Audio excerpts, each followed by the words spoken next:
I'm so excited to be in front of all of you today. And we have an amazing panel.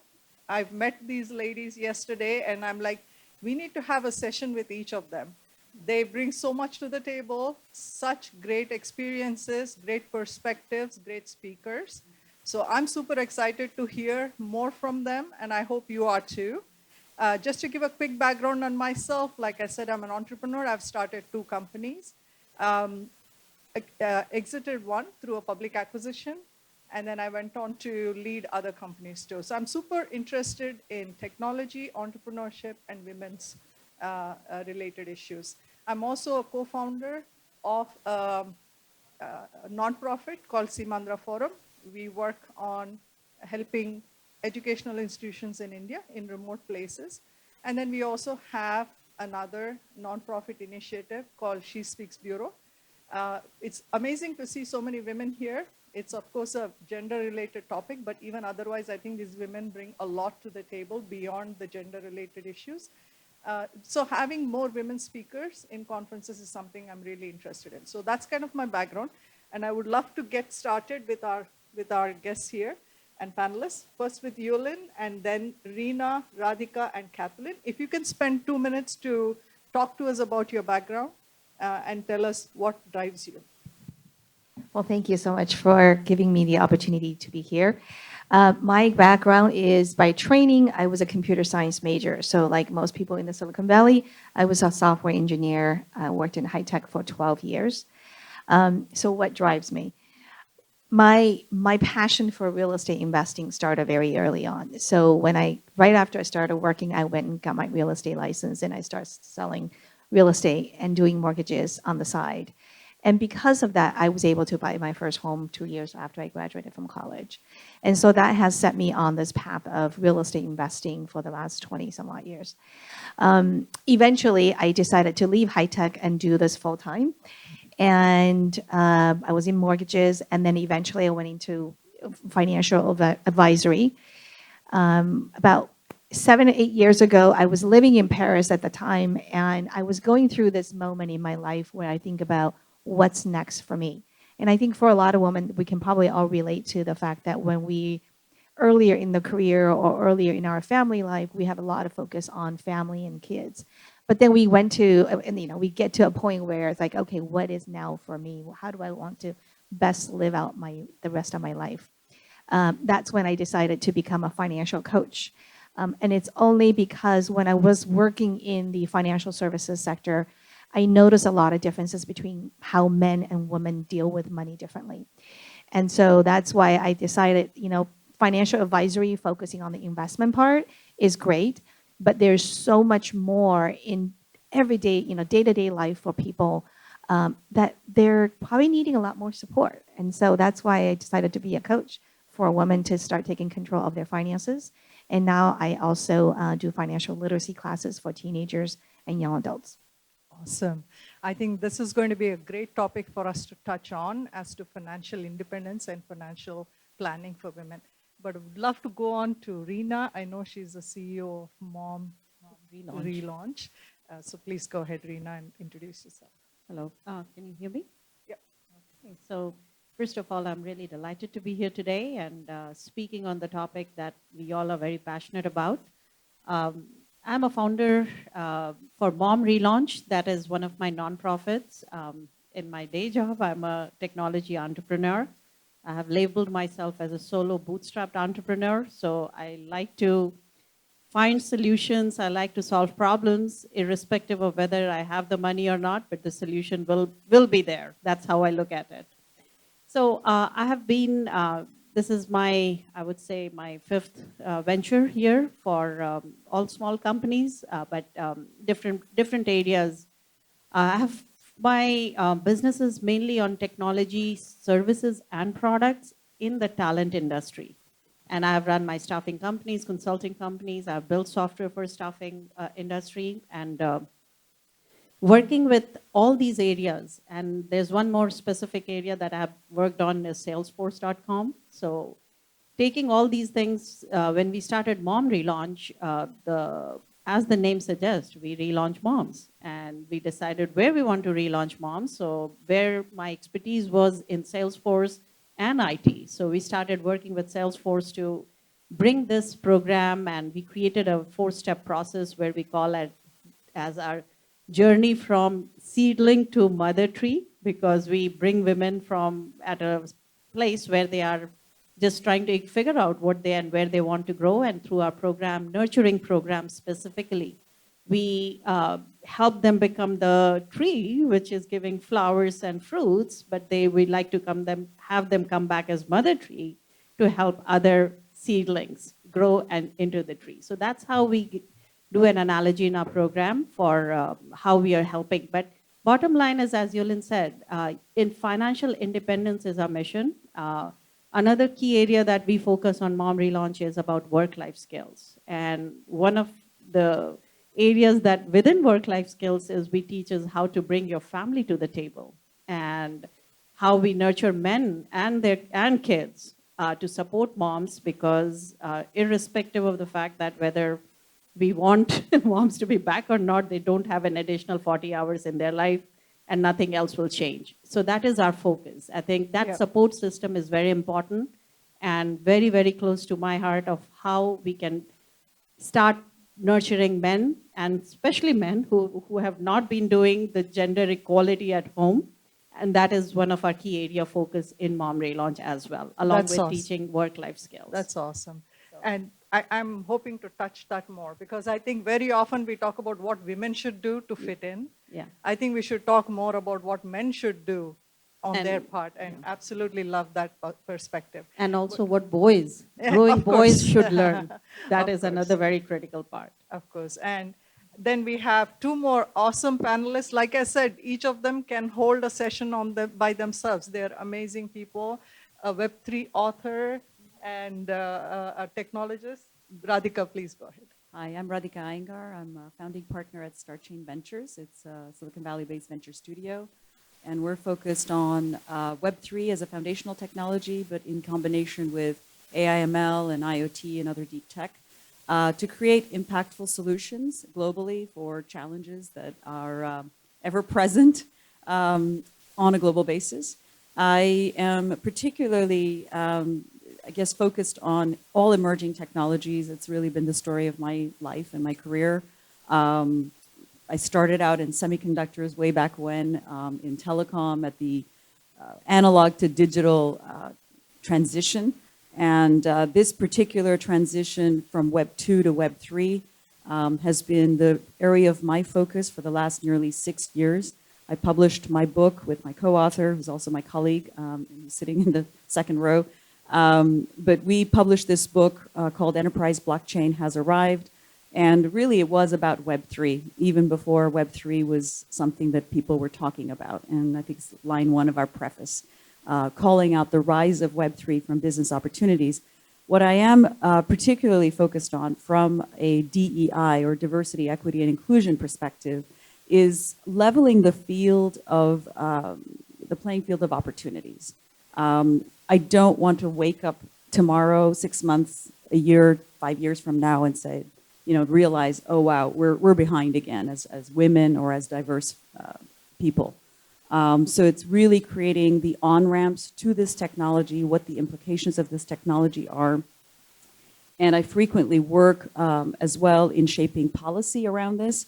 I am a member of the Select Task Force, the blockchain working group here in California, advising Governor Newsom and California State Legislature. And I'm really happy to say that through the results of our work from 2019 to 2020, we had new law that just passed several weeks ago, giving all Californians the right or the option to have their vital records on the blockchain on a Web3 ecosystem or infrastructure.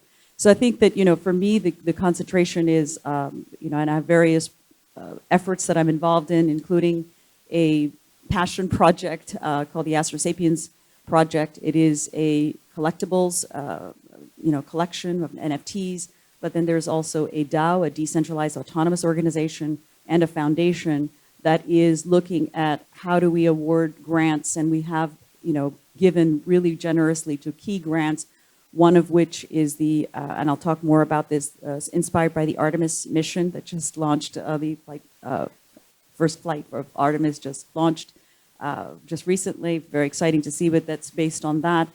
Improving diversity, equity, and inclusion in access to frontier tech, but then also Mission Impact, which has the vision to upskill and empower 1 million women into Web3. So this is kind of an area of focus for me. Awesome, awesome. And finally, we have Kathleen, who again started in tech. I think that's a common theme here, based on where we are in Silicon Valley. But she's also a politician and in healthcare CEO. Please go ahead. So I started at Applied Materials. Many of you probably know Applied Materials, but when I started, it was a $63 million company, and when I left, it was $10 billion. And I left because my youngest has an extremely rare syndrome. There's only 300 cases in the world, and I decided I needed to figure out what this was, and he went through 2 bone marrow transplants. But Applied Materials was just amazing because they let me stay on a leave of absence, and I earned more money through stock options on my leave of absence than I did when I was working.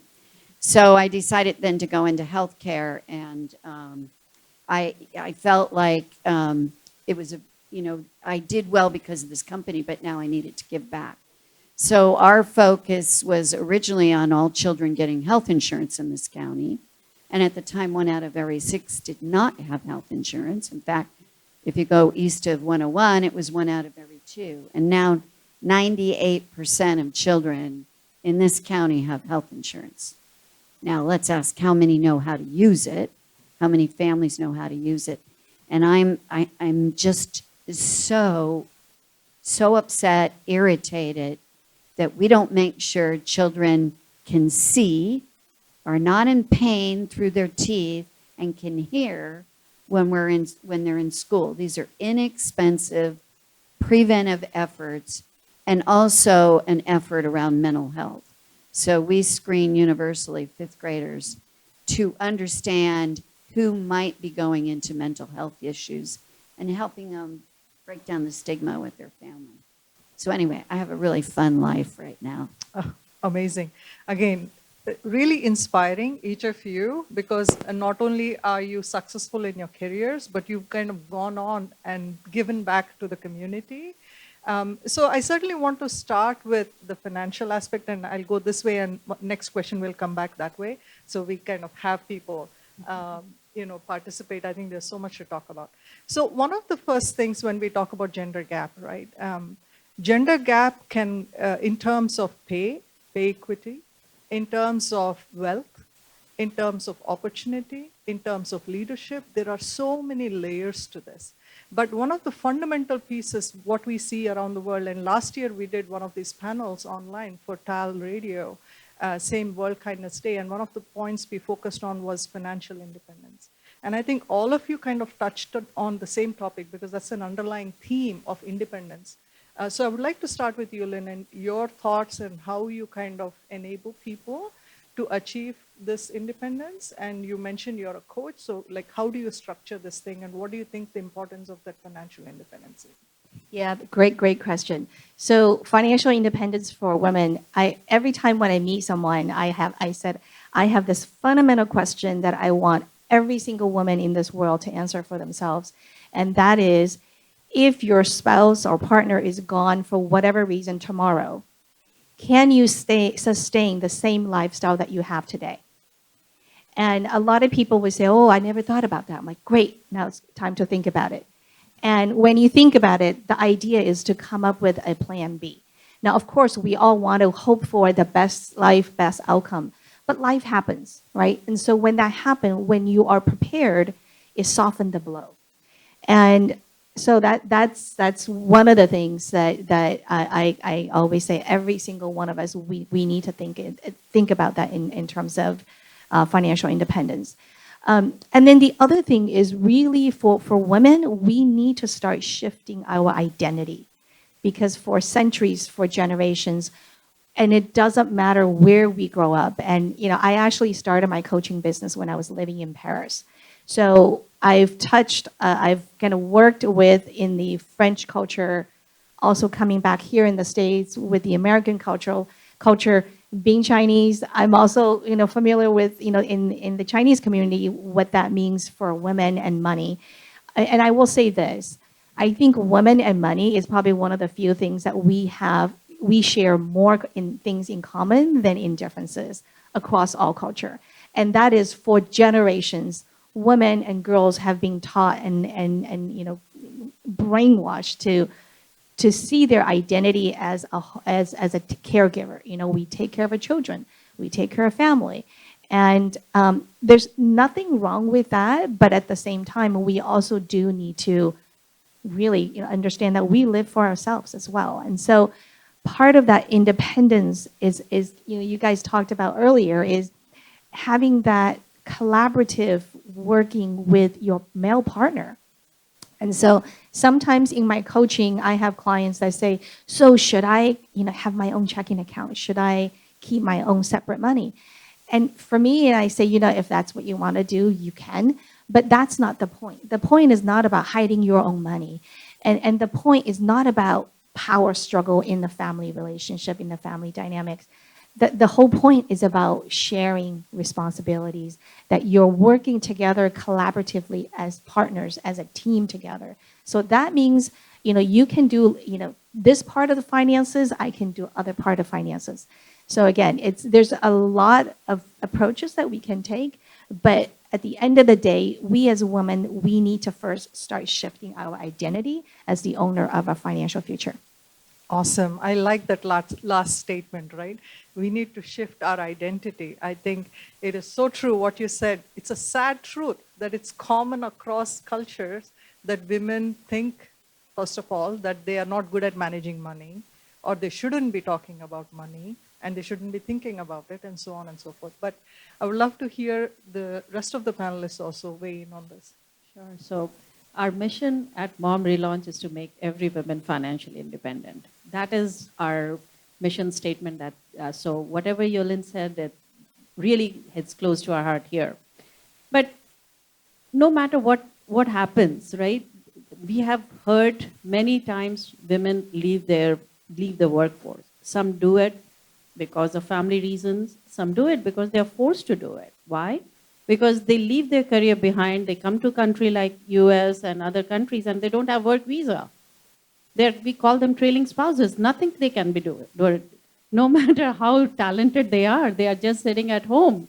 And then child happens, and then the life happens, and then there's so many women in our program has similar stories. This is the story that we come across. Forget about any other reason why they leave the career. So there is a reason for them to be independent when they get back into that work visa, and we take that time for them to be prepared. And they find so much confidence, and of course we bring speakers like Yolin to our program to teach them financial independence. We go back and say this is tied up, financial independence is tied up to your confidence, right? If you are earning, if you have your identity, if you're living for yourself, there's something that happens, you become so confident, and that shows up in your work, that shows up in your interviews that you're taking. So our everything that we do, we go towards increasing their confidence. That comes with the financial knowledge, literacy, and ultimately the independence of earning their own living. So we live and breathe whatever Yolin is teaching at Mom Relaunch. Awesome. I love the fact that you're specifically targeting that demographic, which very often women are the ones who take the time off to go and take care of family members or take care of a child. And I've had my own sister had to do that when her child was not very well when he was very young. She decided to take time off and then come back again. So super important. So generally, when I go to any session, I say, just raise your hand if you know of any women in your friends and family who has taken a career break for whatever reason. And 90%, let's do that right now. If you know anyone, look at this. I mean, this is the reality, and say, this is the problem we are solving here. Yeah. So. And I think even from the company side, it is so important for tech and other companies to not look at it as a bad thing that people have a break, and just look at it as a normal way of going forward. But I want to go back to Radhika And I love the fact that you're not only in Web3, I've burned my fingers a little bit, of course, like everybody else in the last year or so. But it's an amazing community too. And I've been really interested in the NFT side of things, crypto not so much, and of course blockchain because I work in smart city, cognitive city path, and then we are looking at blockchain as various things from consent to all kinds of records and all of that. But I love the fact that you're also in venture, right? So coming from the startup side, I have gone and knocked on the doors of VC firms and I've heard what they have to say. So I want you to touch both of those points and anything else, of course, but how do you connect that back to what drives you? Yeah. Sure. Well, I think leveling the playing field when it comes to gender equality and closing the gap, which is kind of what this panel is all about, is a multi-sided kind of problem. And I think it's a problem that, as many of my colleagues here on the panel have touched on, it's not just the woman or her perspective on this and what she can do and take ownership of that path. It's also the support structures around her that contribute to that growth. My focus is on leveling the playing field in this particular transition of technology. I remember back in the days when the internet first came about, right? And that was such a new thing, and people didn't know what to make of it. And actually, many corporations banned it from within their environments because they considered it to be something illicit or bad. And there were many bad actors, and they still are many bad actors in the internet. So bad actors will not go away. And Web3, to be clear, is not just crypto. It is a larger umbrella which includes blockchain, it includes enterprise blockchain, which is largely the side that I'm on. It includes NFTs for utility value, for collections, for other things. It includes metaverse, for example. So there's many different aspects of Web3. What I want to focus on is these are high growth areas of opportunity. And I think I'll put it in the larger context because it's not just about Web3, it's about emerging technologies, frontier tech.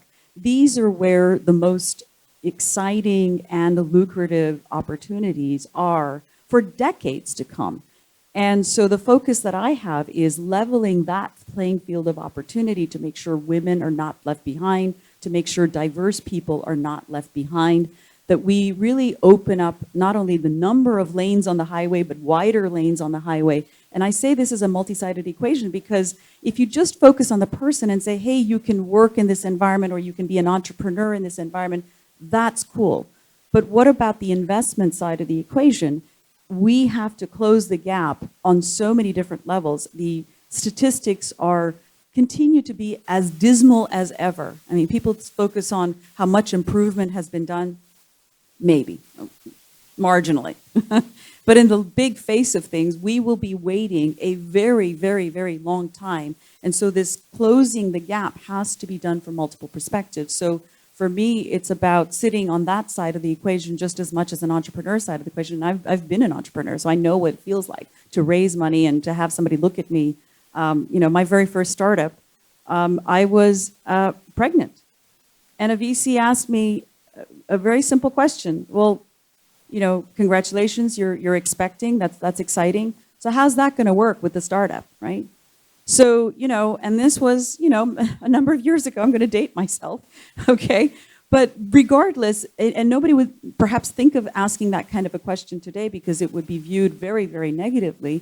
But at the same time, this is an indication that the problem, perceptual problems, biases, unconscious and conscious biases exist all around us. So for me, my focus, we can't solve every side of the equation, but the focus that I have is number one, leveling the playing field of opportunity, because when we see women and diverse people being able to engage themselves in transition technology areas, emerging technology areas that have very high growth potential, we know that multi-generational wealth is actually possible. So it's about generating enough wealth in your lifetime that is not just about yourself, but for your children and grandchildren. We know that that degree of financial independence and wealth has to be created within a certain period of time. So I'll be darned if I'm going to wake up, I don't know how long, but a decade from now, 5 years from now, and say, here we go again.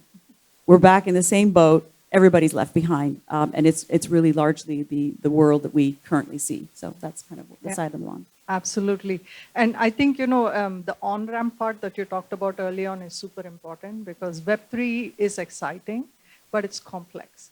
And most people, I keep saying, either you have money and you have no time, or you may be young and you have a lot of time, but you may not have money. And unfortunately, having both is a luxury most people don't have. Yeah. Yeah, there is a lot more. And believe me, I've been in those halls and rooms and have seen some of the activity. But I do believe that that's the future, especially the DAOs are really interesting for nonprofits, for social impact that we're talking about here. A lot of things, that exciting stuff that's happening. Look, somebody agrees. So, but I would love to go to Kathleen and see. I know, Kathleen, you also worked on the policy side, in addition to being on the tech side and also on the nonprofit side. So, how do you see this in terms of financial independence, in terms of how we can make changes to policy, or even just your own experiences? Oh, that's a tough one. Policy. Okay. If I haven't seen the statistics, but women don't give for elections like men do. So one of the women running for county supervisor said, I'm receiving half the amount the men are receiving. So being very involved with Anisha on an election, Anisha, my whole bonus this year went to backing candidates that I felt focused on what we care about. But I work with low income. To me, it's education, education, education. My job is to break down as many barriers to education as possible. And 88% of my staff is under 30. So when they start in for-profit, it's called a 401k. But in nonprofit, it's called a 403b. They're automatically enrolled. And I've told them that someday when I'm in, hopefully, heaven, I'm going to look down, and if you are not having to live with your children, it's because I made you put funding into a 403b. It drives me crazy that people don't learn that getting out of high school, that you've got a matching fund and you can't invest anywhere better than something that matches one for one. So the other thing is now there's a lot of work around college saving plans. So one of the East Side districts, Franklin McKinley, one of the credit unions is giving every child in first grade a college savings program. And they're saying it's something like 3 times as many go to college and finish if their parents had a college savings plan. So that's the level I'm working in. Oh, that's amazing. I think, planning for the future, not only for your family, but for yourself. Like you said, you want your employees to be independent when they retire and not have to depend on anyone. That's amazing. And you're actually taking the initiative to make that happen. We'll come back the other direction. So the great thing is the leadership that I see on this panel, right? Whether it is starting companies, starting ventures, coaching people, writing books, or being in policy and politics. The huge amount of leadership here. What do you see in terms of what we can do as a society, as policy, as companies, as people, to encourage more women to take on leadership positions in various fields that you all are working in? Because that's been one of my pet peeves, is that, I am on the leadership of tech companies. Very often I'm the only woman in the room full of 15 to 20 men making decisions about various things, right? And it is a lonely experience for sure, and it doesn't have to be that way. So there is a fall off as we move higher up in the ranks of women. What do we do to address that? What is your personal experience, personal share that you would like to do with this room? We have a lot of great people here. All of them are very focused on social impact. So I'm hoping they'll take this message back and take action items back to do something about it. So if we can start with Kathleen and come back this way. So I'm on the other end. I work mostly with women. And what I have seen the young women do is they're very good at researching what their income should be. Oh my goodness. They come to me and they say, I've looked at Glassdoor, this is what I should make. And then the clincher is, you do want me to be happy, don't you? And oh my gosh, that gets me every time. So one is women are learning to speak up about income, which is something I think was not in my generation put in place. And then I just think more women have to run for office. People get mad at government, but if you think about it, a lot of the work goes on in this country by elected officials that make nothing. They make no money. They do it because it's the right thing to do. And so for our young people, you need to get out and run for office. You should not let anyone else decide for you how your country's going to be run. So I'm looking at my young people right here that are very involved in advocacy at community colleges. Okay, take it a next step. You need to get on that school board. Thanks. I think that's a great message. I mean, we're really at a unique time, I think, where I often joke with my colleagues. How many millennia have we seen leadership in every area being dominated by men, right? And if I look at the state of the world today, I'll just say it very bluntly, I don't think we're in a good shape. So I think the leadership that we've had for millennia has really not served us very well.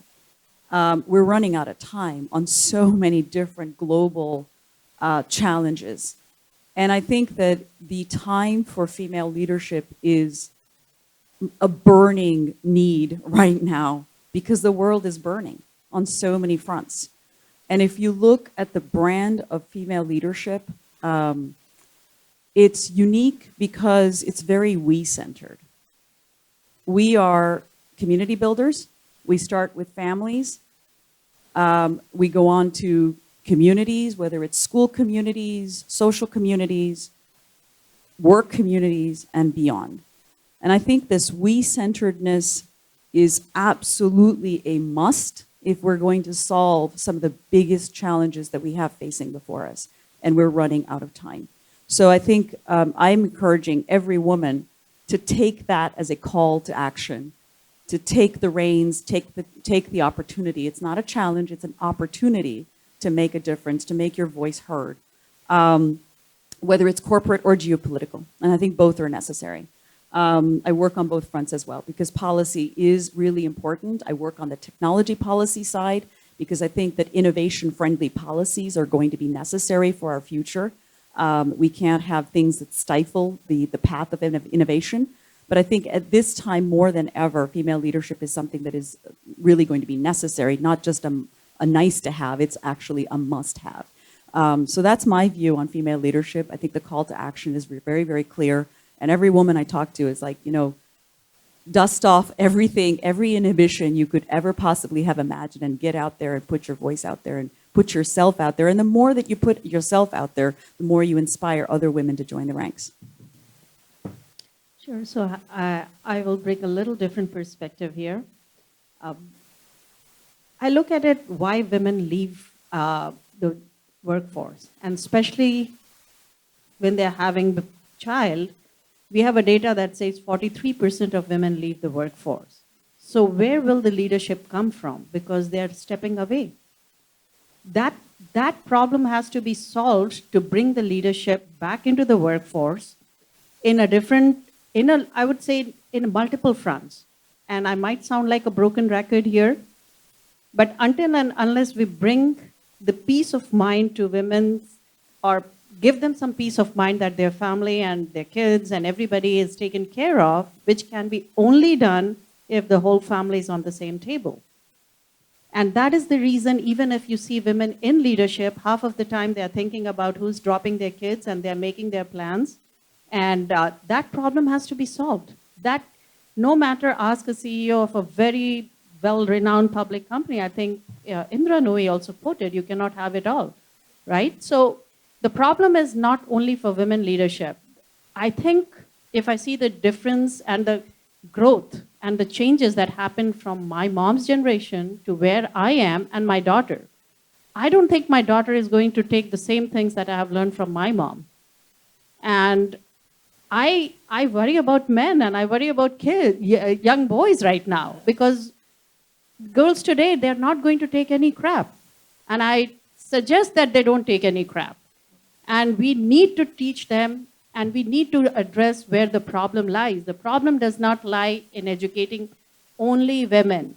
We need to bring the whole society, we need to bring the whole family together, and we all progress together. Otherwise, men, you're going to be left behind. That is my message. Boys, you're going to really struggle hard to find some good partners. So please step up your game. And as soon as we follow and do those things, you will find many, many leadership in women who are leading companies with a peaceful mind and a happy mind. That is very important. So that's what we like to do. I grew up in a community house, is what I call as a joint family. I grew up with 21 cousins. And that mind of community building is who I am and why I feel that you cannot leave a single family member behind if you want to have a peaceful and a happy life. So while the corporations and things are focusing on empowering women and growing education, girls, I think I go back like a broken record. We need to bring the whole family together. Can I just add Yeah. quickly? I think, I agree with you. Support structures are absolutely a must. I will say this, the more women leaders we do have, the better support structures we will have. Absolutely. Because we know what the problem is. It's that age-old adage, the wearer knows where the shoe pinches. We know where the shoe pinches. We really feel where it pinches. We have blisters where they pinch. And so I think the more we have women leaders, the more we can have thoughtfulness about these support structures you're talking about. Absolutely. So I totally agree with that. And I will let Yulin finish and then I will come back because I really think we as leaders can also make a difference. But Yulin, please. Thank you. So if we think about leadership and then the kind of the gender gap, it's wonderful that we have people work at the macro level on the policy side. And my work is really focusing on the individuals because I think the two sides need to work together.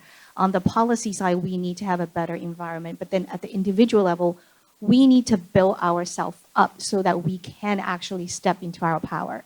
So, in my coaching world, a lot of times I talk to women who are my clients and I always tell them that the work that you're doing today, you're role modeling for your kids, for your daughters. And so you're not just working for yourself, but you're actually setting role models. Sometimes I will see when parents send their kids to my financial literacy classes, oftentimes the mentality is, I'm signing them up for this class and I expect them to come out this class and they'll just be good with money. But the thing is, and I always offer like a free session before I start with the kids, with the parents. And the reason is because, when it comes to money, a lot of it is about psychology, a lot of it is about habits. It's not just about knowledge. Knowledge is actually the very, very small piece. It's the psychology and the habits. And where do they get that? They get there in the family. They watch how their parents behave around money. They watch how their parents, the mother and the father, their dynamics around money. And they observe and learn from that. And so, in terms of how do we bring more leaders in the world, we as adults today, we need to start becoming the role model for our kids. And like the keynote speaker said earlier about the kindness starts with you. And I said the leadership starts with every one of us. Start working from within and then be the role model for our next generation. Awesome. I feel like stopping after each of them finish, saying that, okay, that's a mic drop. We should stop now. But there's so much to talk about. But I'll just do one more round and we'll wrap up. Do you want to take some questions from the audience? Oh, sure, we'll do that. Just one last thing I want to ask them before we ask questions. And I do want to get back to what Radhika said earlier. I think as leaders, many of us think these are systemic problems. We can't make any changes. We can make changes, especially if you are in leadership position, whether you're men, women. Think about what are the things that you're implicitly doing that cause inequality in your organization. Some of the things that I always do is I never take dinner meetings unless it's a group thing, because most women and even others, other parents who have to go back home, it's not fair to them that we ask them to leave their family and come to a meeting late in the evening, whereas other people can. Now, you can't then say that these people are more committed to work and these people aren't, because you're making an unequal kind of ask from them. Similarly, when I have employees, especially in startups, because luckily you have more control in startups, but I think you can take this conversation to any HR in any company. Very often, unfortunately, the way salaries work in the US is what they negotiate for is what they get. Things are changing now in California because they have put in laws which say that you cannot ask somebody what their previous pay was. Because very often women start at a lower base when they come out of college, and it just compounds. Just like we hear about compound interest, even pay gap compounds, because every time it's based on what you earned before. And so that's another problem. The third thing is what I used to do is very often, and it's not to stereocast, but women tend to negotiate for lower salary than men. So when in my team, I have somebody in a particular position and a new person comes in, typically men, and they ask for more, and they do, and sometimes you have to hire them. I go back and reevaluate everybody else who have not asked me, and I don't need to do that, but I do it anyway, because I can't just do lip service and say we should be equal if I'm not going to follow through with it. And I raise everybody else's salary to the same level, so all of them are equal, whether they ask for it or not, if they do the same job. It's not about the title, it's the job that they do, right? So there are a lot of things we can do, and I had to chime in and say that even though I'm the moderator, because I think it's important for us all to take these things back into our own lives and see what can we do to make a difference, small or big steps.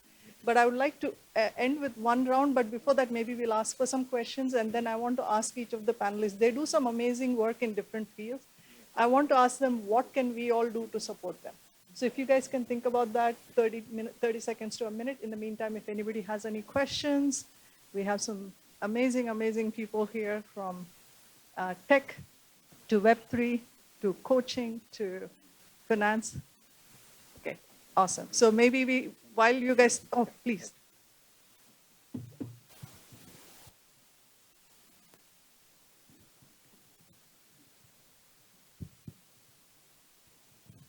Hello. It was so much. I feel like there is a lot to say because I'm a woman and you guys are talking about such incredible things. But the idea of like the psychology part of money and the support structure really stuck out to me. And I don't know if there's an answer to this question, but I'll ask it anyway. So how do I tackle the generational idea of money? Is my question. So my mom has this idea where she has to always save, while my dad can go out, buy shoes, buy a car, buy whatever. And then there's my grandmother who just does not spend a single ounce of money, right? And it's always like my grandmother and I are always arguing that, I'm a woman, I'm making my own money, I can spend it. My mom kind of understands, but it's really hard to tackle my grandmother, right? And explain to her that we're living in a world today where women are capable of being financially independent. So how does this generation kind of educate older generations about the idea of financially independent women? I'm sorry, that was loaded. Yeah, no, that's a great question. Actually, that is a lot of what I do with my clients. And the coaching work is kind of like a peeling an onion, right? So you start with something and then you find something else that's more buried behind. I will answer that by saying kind of a general statement, which is, again, one of the speakers that talked about this morning is that we can't change other people. What we want to focus on is how not to have whatever they have influence how we're going to live our life. And so part of it is one of the exercises that I always have my clients do is journal. Every time you feel something, like, I have clients that would say, every time I spend money, I feel so guilty. Okay, so why, right? And so they may not know why or at that moment. So part of the exercise is, again, you may not find the answer like this, but by journaling, you'll find where the triggers and even if you think you now have the kind of the modern way of thinking, you'll be surprised how much you've absorbed from your parents or grandparents if you live close to them all your life. And so it's really about getting clear what are the pieces that you're carrying it over, and also really getting clear what are your personal values. And then once you get clear on that, then you can say, okay, well, maybe these are the things I actually really like, the older generation. There's certain values that are great, right? It's not all bad. So what are some of the things I want to keep? And then what are some of the things that I know that I can let go? And I also know, like my parents, my in-laws, it's hard for them to spend $20 on something. It's just enjoy a simple meal. And I can't change them. But maybe what I can do is in my budget, I'll allocate a certain amount, take them out to lunch, take them, treat them, right? So you can do on your part, but that would be part of in your own budget. Yeah, multiple things on to add to her. My father-in-law lives with us. It's what they have seen in their world. It's their perspective of world when they were growing up. Like how they value money is very different than what we value and what our kids will value. And that is not going to change unless you let them enter into your world. So I would suggest just take them out and have fun and say, this is what I have earned. This is what I have done. I would like to buy you a gift. This is what, it works like a magic. It's like, let me just take you out and let's have fun. And then you make them feel how it is to like your grandma. It's like, if you have done something, like this is your money that you have worked. Like, how would you like to do this? And my father-in-law, he was not spending money. Now, every Sunday, we say, this is the money, he gets something for his pension and all for that. And he treats us out for every Sunday for lunch. And every Sunday he steps up and says, where are we going for lunch today? And so that's like you have to bring them into your world slowly and also try to understand their world.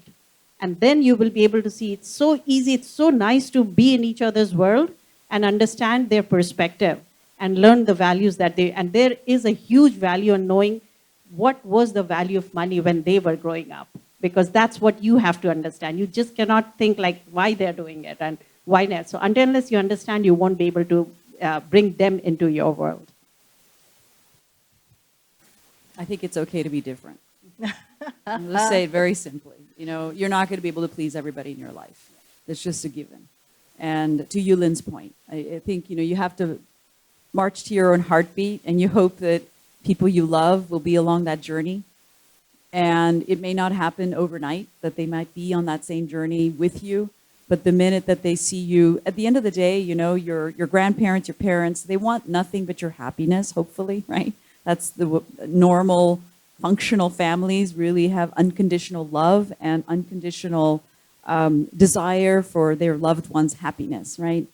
And I think that if they can see you be happy and thrive, be confident, be resilient, be resourceful, be intelligent, and you're just very sure of yourself and your path, and yet you're humble in your state of mind, saying I'm constantly learning, and there's lots to learn, as Rena pointed out. There's many values and things that you can, learn from, others in the family, especially the older generations. At the end of the day, they want you to be happy. So I think when you can demonstrate in deed that you are happy, I think things do come around and they will see that, and that connection you have just based on love, I think can be a big contributing factor. But at the end of the day, you really should do your own thing. It's your life to live, and, take the reins and do what you want to do with it. Kathleen. I'll just add really quick. I think the biggest learning here is what do you want in a partner you might end up with? So rather than thinking about how do you change it there, but some of the best learning you get is from what you see that you do not like. And this is probably one of the most important parts of, I think, a partnership is how do you save your money together and how do you spend your money? And there is power in your own working and being able to have your own money and say, I want to spend it the way I want. So that's all I can say. Can I just add a little bit? just based on everyone else said. So about sharing, I think one of the biggest concern for the older generation, because money represents security for them. So when they're spending money, they feel like they're depleting the security around them. And, that's probably how they projecting on what they want for you as well as a security. And so something that you could do too is when you have a budget, when you say, I have these plans and these are the money that I have specifically set aside for enjoying life. And if you share that plan with them, you don't have to go through the detailed numbers, but just say, hey, I have a plan. I have money set aside for this, this, and this, and that. If they know that, they'll be a little bit more feeling secure with how, how you're running your life. Because I know, like, a lot of times with the older generation, oh, she's spending all this money, right? And, yeah. Yeah, that's awesome answers. Hopefully you got your answer, but I'll add a couple of things. Like Yulin said, that's something I do with my mom. I take her out for lunch. The first time I did that, this is like 10, 15 years ago when she started living with me after my father passed away. She's like, oh my God, it's just you and me. The kids are not coming. I mean, how can we go out and eat and waste money? I said, so what? I make the money. You're my mom. I'm taking you out. I'll take the kids out another day. That's all right. We're going out. So slowly she gotten around to it to understand that she is of value, that she has value. And I like her company. And it is worth for me to spend that money to have that company. And so first, I think it's not about the saving or spending, that all family dynamics are different. Sometimes the husband might spend more or wife might spend more. That's not the point. The point is, do they both have a say in the family? Do they have control of the money? Do they work with each other as a partner? That's a piece to focus on. And if there is inequality in families, and it happens in all families, especially in your generation and even in my generation, the way we address is like others have said, you step in where you see there is a problem, right? You give your mom that confidence that she is worth it, that she can make the decision. She doesn't need to depend on others. So you go ask her for advice rather than your dad, right? Give them that confidence, give them the respect, so they'll come out of that shell. Now my mom is telling me she's buying me stuff. I'm like, I make enough money, you don't need to buy me anything. But, it's great to see her do that, feel confident that she goes out and spends a bunch of money to buy me things. So hopefully that's helpful. Any other questions? Oh, yes. Yeah, go ahead. Hi. So I wanted to say, first of all, that each of you guys are such amazing speakers, and it was really inspiring to hear everything. Every time like someone said something, you guys just like topped it off with something even more that you had to add. One question that I had was, I'm sorry, I didn't get your name in the second chair. Yes. Rena. So I really like the point that you brought up, that you have to bring everyone in the family to where you're at. It's not just about one person growing, and that each and every person needs to meet you in order to see growth as like a society. So in a lot of the examples that we spoke about, it was about women who had the knowledge or had the awareness that they can change. They're in a place where they're able to change or they can seek help. But my question is, like, what about the women who don't have that knowledge or are conditioned to believe that there's no scope for change and that that's just the way it is, like the dynamics can't be changed? How can we also help progress them forward so we're growing as a society and it's not just like, like the majority of the women who are aware that are growing? So it goes back to my answer of we go and meet them at where they are and bring them along with us. So we work with women who are going through some domestic violence. They don't know what their career path is. And we have brought them into our program, helped them, of course, with some grants and donations and all those things as well. So again, the key is like, instead of trying to, as Yulin said, you can't change anyone, but you can understand everyone.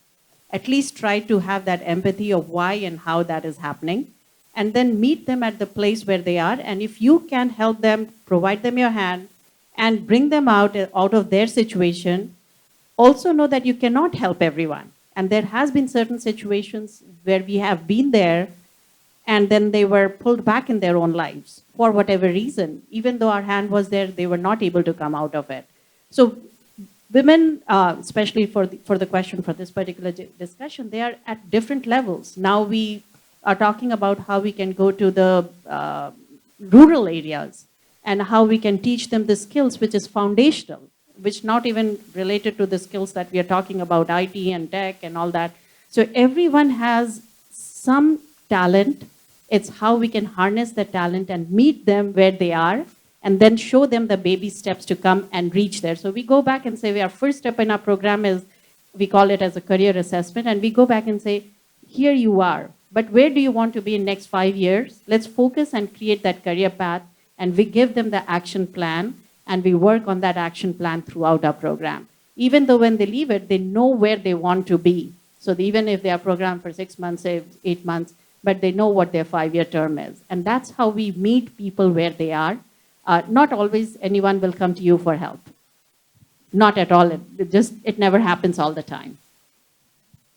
And I think, I'll just say two things. One is intentionality. I mean, that's a really big thing that drives me forward. You have to be intentional in everything that you do. The other is education. I think a lot of women that I come across or meet don't know necessarily what they don't know, right? And so education is a huge part of what I do, particularly on the technology side, because I'm looking at all of these emerging technologies and laying that foundation for decades to come. These are huge opportunities, huge shifts in technology that are happening. Internet just wasn't born overnight and then it was a one and done. It's been with us for decades.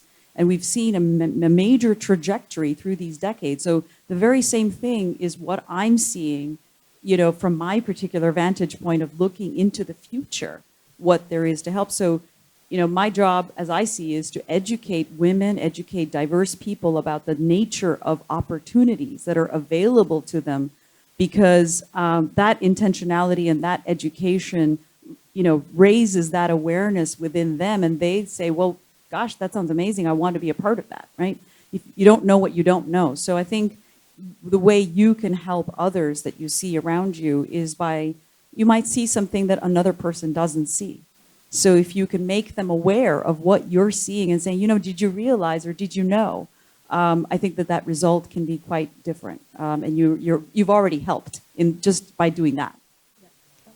Awesome. Kathleen, if you want to say something, and then we'll close. No, I'm just thinking the next group is Yeah. waiting to start. so. Yes, absolutely. But lovely questions. I think it's so important for us to look at leadership for that reason, because a lot of people look at models and say that, oh, if they can do it, I can do it too. So that is absolutely important.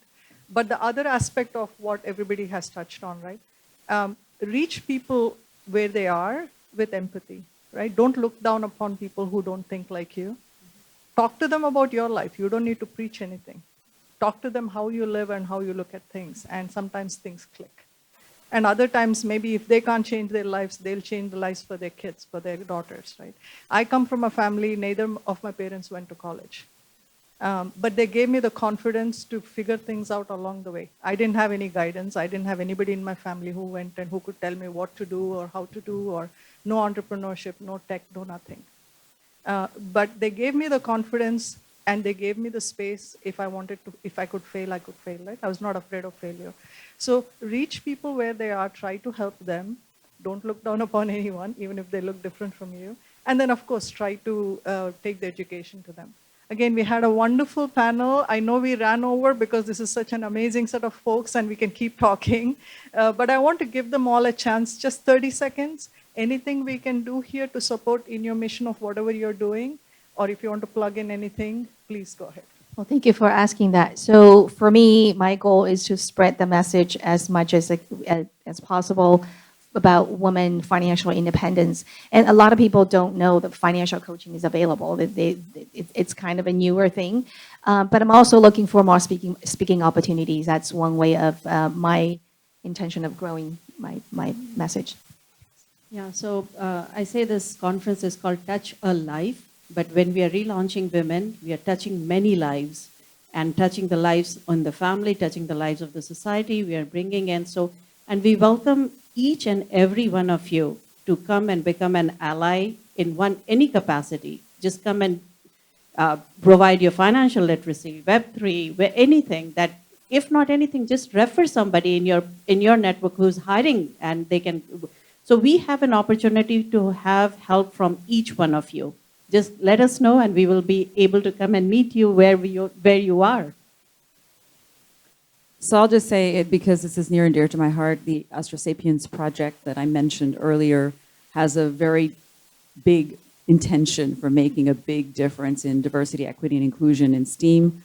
It's affording opportunities to women and to diverse people and leveling that field of opportunity, like I said. So it's astrosapiensnft.com. It's, it is a collectible platform, but at the same time, the intentions are all on social impact. And that's really what we hope to see the difference. So if you're interested, check it out. I'll just say education, education, education. So if you think you've done everything about your education, go 50% further. You read a book, read another book. You do some math, do more math. It's all about education and getting barriers out of the way for our youngest when it comes to education.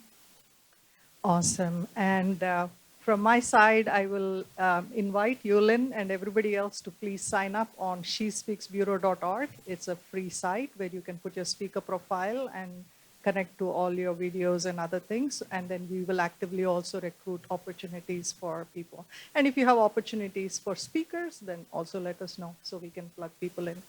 But amazing conversations, really wonderful to get to know more about each of these panelists. And thank you all for being here and listening to us so patiently and participating so actively. Thanks, everyone. Have a great you. conference.